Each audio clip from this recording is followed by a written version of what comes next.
Let's go ahead and we'll talk about the upcoming season. This is going to be our discussion about Thunderbolts. The season released yesterday, April 2nd, 2024. I'll go ahead and start here, man. First card right out the gate. This is the one that comes with the season pass, and that is Baron Zemo, 3 cost, 5 power. On reveal, recruit the lowest cost card from your opponent's deck to your side of the location. First question, Evan, are you springing the $10? Have you done that yet? Well, the Google credit and some real money, yes. Oh, that's right. I forgot.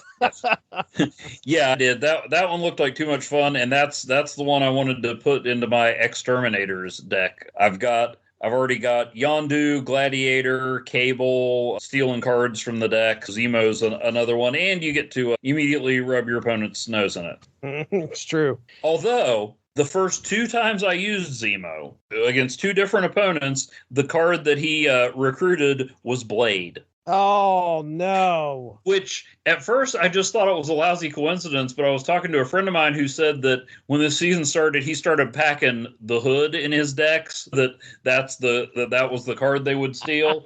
And I'm thinking, maybe people put Blade in there as Zemo insurance. But I think the 3rd time I used him, I got Death, and that helped me win ones. Have you seen him in action? Yes, I have. The animation's cool, and even like when the deck is depleted, he's like, "So nobody." I forget exactly what he says, but it's like, "What? Nobody's coming?" I encountered him twice, and both times was because Doc Ock pulled in 4 cards. And he would pop up, and then he couldn't do anything because the location was full.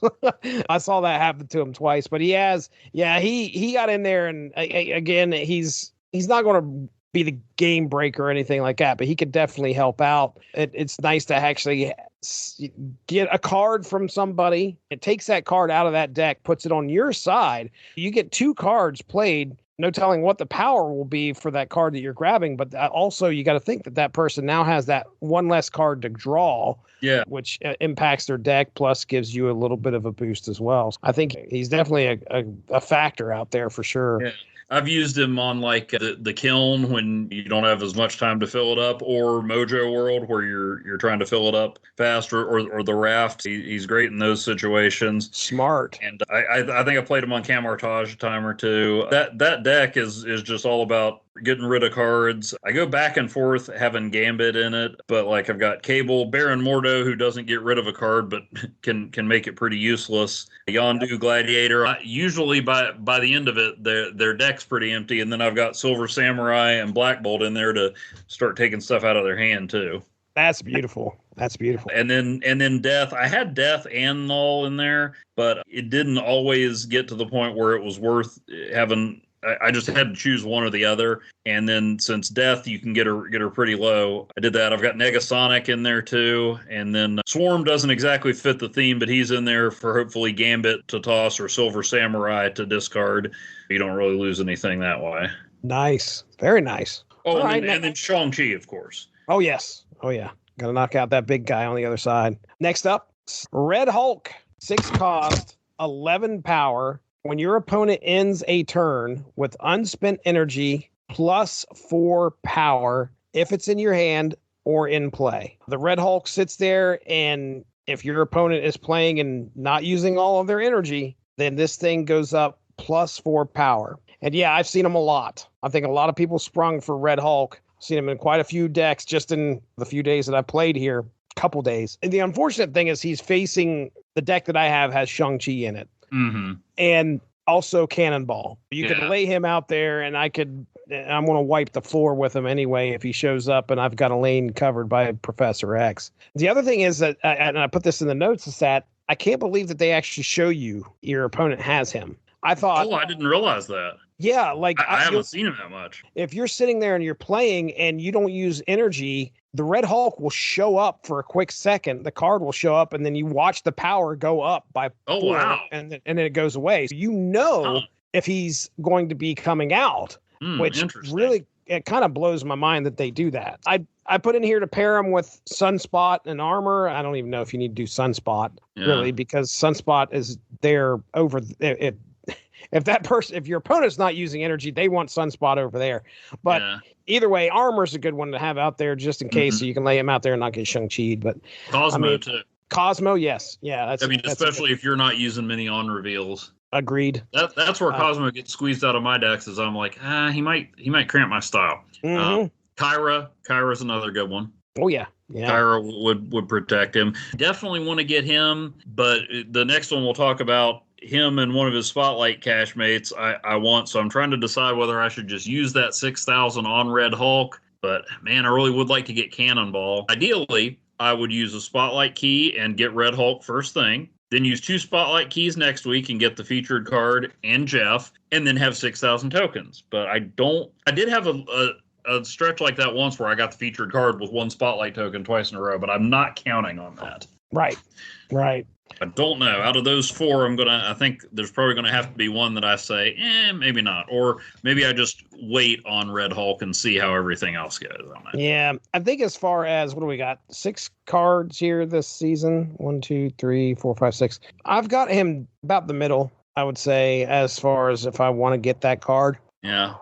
He's probably number 1 for me right now, other than Zemo. He's probably number 1 for me because I complain almost every month that High Evolution. I see people talking about, probably who understand the strategy better than me, that Thanos is broken. I see Thanos a lot. I can beat him. I can lose to him. I still think High Evolutionary is the most broken card there is. I don't even know if broken's the right word, but I think he gives the most disproportionate advantage. And here's a card that directly takes him on. Right. So many of those evolved cards count on unspent energy, and here's a card that can be dangerous when you do that. Yeah. And it's not a total balance, but I like that. But he's definitely, to me, a higher priority than the next card, although it's probably my number 2. But the fact that I really finally, after a year that he's been available and I haven't tracked him down, that I want to get Jeff is making me hesitate to use any spotlight keys this week. I got you. Because this one and the next one in Jeff, there's we'll talk about the other cards, but these first 2 are the ones that I want the most of the featured cards. Right. And the others have their place and all look pretty useful. I wish Red Hulk or this next one were a little later in the season. Yeah, let's talk about that next one. U.S. Agent, 2 cost, 3 power. Ongoing 4, 5, and 6 cost cards here have -3 power, -3 power. And that's a lot of cards that card can affect. I put down here, it's a nice answer for Hela. And I think the only reason I put that is because Hela's going to drop a bunch of crap or have a bunch of stuff appear. And usually you got to worry about the 6 cost, and -3 power might not be very impactful, especially if you got Infinite and Giganto on the other side of things. But it adds up. It does. Yeah. And it's 4, 5, and 6 cost. So that's a wide range of cards there. I called him like the reverse man thing. Right. Which sounds like an inappropriate wrestling move, but no. And it should be noted, one of the best costumes in Marvel. Oh yeah, U.S. Agent, black, red, and white. Yeah, and I started to say another character who's a better Captain America in Snap than Cap. I don't know that this power could work for Captain America. It seems a little more negative, whereas Cap's inspirational. But this is the man who, in comics and movies, walked up to Thanos solo and said, "Hey, I ain't backing down from you." I could see it working for Cap. But again, now another Cap analog that you're going to put in your deck before Captain America almost every time.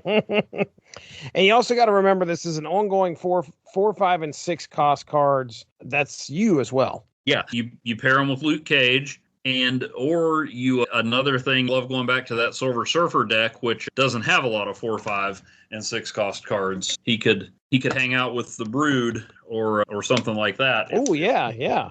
Doesn't drop. So that's where I want to use him. I want to take a shot at him and Jeff. Of course, I also know mathematically that I could spend 2 spotlight keys and not get either of them, which again is why I hesitate to go after Red Hulk just yet. Mm-hmm. I've got the tokens to get him, but then I can't get Cannonball, and I just thought Cannonball's another character who could destroy a card for my that deck I use Zemo and Cable in. Oh, it's true. That's true. I don't know why Cable seems so much better with that Greg Capullo variant. I have other Cable variants. They're cool. It's the same effect, but I don't know. It just seems so much better with that ridiculously oversized 90s gun. perfect. All right, next card, Red Guardian. 3 cost, 3 power. On reveal, afflict the lowest power enemy card here with -2 power and remove its text. I was kind of struggling as to like, okay, what card? This is pretty specific. It's going to hit. The big thing is it's going to give a -2 power to the lowest power enemy card there, which is that's good. Removing its text is just going to be kind of like a bonus to me, depending on if it can get pulled off. You play him against Mobius or Zabu. That's true. Sunspot, Echo. If you go after Null, if Null gets laid out early, no, I think it'd be pretty effective. Like I said, a lot of these aren't as exciting to me after Red Hulk and U.S. Agent. Also, I'm not familiar with that version of Red Guardian's costume. I like the classic red and white, but this version. At first, like I said, I was excited by the first two. I didn't think much of this one. I can see him being pretty useful in the right spot. Okay. And again, like I said, not to sound like a broken record, but there's another 3 costs. I always like to see who else I can pair with Silver Surfer, and who can forget the classic Silver Surfer Red Guardian team up from Soviet Super Soldiers #8. Let me check Mike's Amazing World for the. Oh no, Mike's Amazing World only does real comics. Okay. Yes. But the other thing is, either of his effects, maybe afflict the lowest power enemy card here with -2 wouldn't quite be worth the 3 cost, but either one of those effects would be good. And the fact that you've got them both on a 3 cost card, not too shabby. Yeah. I said that he is going to be the mortal enemy of Iron Man. Oh, yeah. Iron Man's going to get laid out there with 0 power. And there you go. It's going to remove its text. It's going to remove his text and give him -2 powers. Yes. Now all of a sudden it's not being doubled, and it's a -2 5 cost card, which is going to enrage some people, I'm sure, especially with that Living Tribunal. But yeah, I'll have to put Cosmo back in my Living Iron Slot deck. Yeah. I had him in there for a while because you just play Iron Man Onslaught and Tribunal on him and keep him protected, but I like to get a little bit more than 3 points in that base. But plus it also negates my ability to use Iron Lad to stand in for one of those cards. But them's the breaks. Luke Cage even would help with the power situation, but again, it's going to remove Iron Man's text. That doubling the power, the ongoing there is just gone. Yeah, there is going to be some interesting plays with Red Guardian. Yeah. I agree. All right. Yeah, like I said, when I went through these again, there wasn't as big a gulf between the first two and the others as I initially thought. Right. Well, related to Red Guardian, White Widow, 2 cost, 2 power. On reveal, add a Widow's Kiss to your opponent's side of this location. The Widow's Kiss ongoing. This has -4 power. Disable this ability if your side of this location is full. An optional Jean Grey. Did you say an opposite Jean Grey? Optional. Like, you don't have to play here, but you probably ought to. Yeah. I like this. I do like this card. You throw that out there, the -4 power goes right over onto the other side. Then that's your 2 cost. Then you can throw out Green Goblin the next turn, and you're probably pretty done with that lane. You might be able to throw something else out there to ensure winning, provided they don't have be ready. You're going to see Carnage. You're probably going to see, like I put on here, better hope they're not playing Annihilus. Yeah. Because Deathlock. Yeah. Anything that can get those negative, which there's plenty of those out there. Yeah. But now Venom's not going to be your cleanup guy. Nope. You don't want him doing anything like that, but it also can stunt the growth of a Null, which is kind of nice. Yeah, you don't need my advice on the Cannonball deck, but there's another one that can fill up some space. And then let's say they do manage to drop an Infinite or Null or somebody on there to try to overcome all that negative. Well, you can just Cannonball them away. Right, that's right. Get them on out of there. All right, and our final card for the season, Valentina, 2 cost, 3 power. On reveal, add a random 6 cost card to your hand, give it -2 cost, and then -3 power. What are your thoughts here? She's like a Kmart Nick Fury. which sort of fits. She, especially in the MCU, they're setting her up as kind of like the anti-Fury, and a Fury gives you a 3 cost that basically you're picking one of those cards to use. You're probably not going to get all 3 of them, and she gives you. You're not going to get the best version, but you also get -2 power. Another good one to toss in with the Collector. And if If she pulls up a 4-cost 9-power Hulk, I'm not going to complain. Less exciting if she brings you Galactus or Zola or Null, especially if you're not playing a Destroy deck. But for a 2-cost 3-power, not bad. Think about this. Luke Cage. Oh, there you go. You throw Cage in there, and you're not going to have to worry about that -3 power at all. Now you've got a 6-cost going for 4-cost regular power. Nice. Just keep that in mind. Yeah, you're convinced me. These last 2 seasons, the cards have been excellent, I think. Right. It seems like you're getting some of these, and you know me, I love obscure characters. Again, we'll go back to our favorite example. Like, you're getting these C-list characters that I love having in the game, but Valentina and Yelena Belova are more vital and useful than Captain America. Those are, and those are 2 characters that, my goodness, I don't think I had even knew anything about until within the last 5 years. I'm going to need an autographed Julia Louis-Dreyfus variant for Valentina. Please. Absolutely. All right, locations. First location on the docket, Castle Zemo. The first card you play here switches sides. And hey, what's going to happen when the locations are featured? Well, by golly, if it's going to be something like this, I'm going to be tossing Legion right on out there.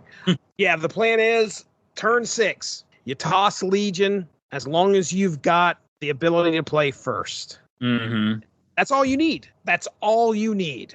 Because as soon as the other person lays down, provided they're not playing on the lane, you're laying Legion on, but it's going to, if they're playing anything else on the other lanes, whatever they're playing is going to just jump right over to you anyway. And as long as you've got the space, you've got a good chance to win here. All right. Yeah. What are your thoughts? Yeah. Hood, Ebony Maw. I know he's 7 points, but still shuts you down. Havoc, Ebony Maw and Havoc, you might not win the lane, but you kind of limited what they can do. Yeah, I like that. That's something that didn't occur to me. Like, you want to try and see if you can hamper their side of things. Electro would be Electro, good. yeah. Get yourself +1 and limit how many cards they can play. What does Electro cost again? 3. 3? Okay, yeah, it's a great card to play there. You limit them big time at that point. Yeah. Havoc, like I said, and heck, even follow them up with Shang-Chi. Nice. That's actually pretty good. It's a good idea. Yeah, I hope I remember, come back to these notes when I